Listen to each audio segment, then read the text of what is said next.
Windows screen recording can be a real headache if you're not using the right tool, but there's one free, powerful app that makes it super easy. In just a few minutes, I'll walk you through exactly how to get it set up so you can start recording or streaming right away. Let's jump right in. First, open your favorite browser and search for OBS Studio Download. Look for the very first result from obsproject.com. That's the official site. Click on it. Here, you'll see options for different operating systems, but since we're on Windows, we'll choose that. Click on the Download Installer button.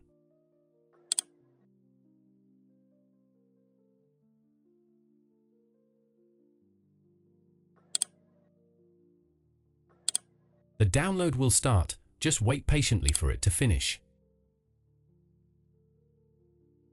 Once it's done, go to your Downloads folder and double-click or right-click and open the installer file.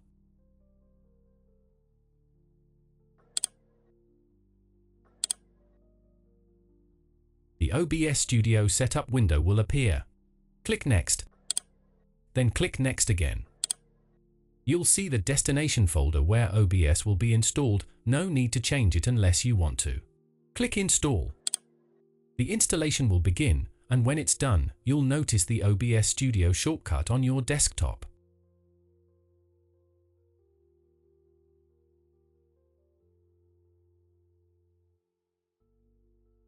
To launch it right away, tick the checkbox and click Finish.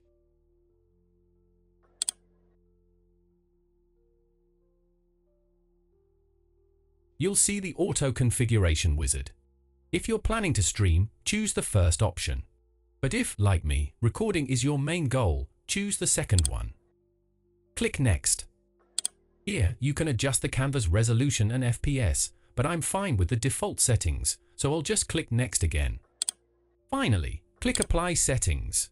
Now, if you see a black area in the preview, you'll need to add a source. To capture your screen, click the plus symbol icon under Sources, select Display Capture, and click OK. From here, choose your monitor from the drop-down. Your screen should now be visible. Click OK to confirm. And that's all you need to get OBS Studio ready for recording or streaming. And that's it. Like, comment, and subscribe for more tips and tutorials, and I'll see you in the next one.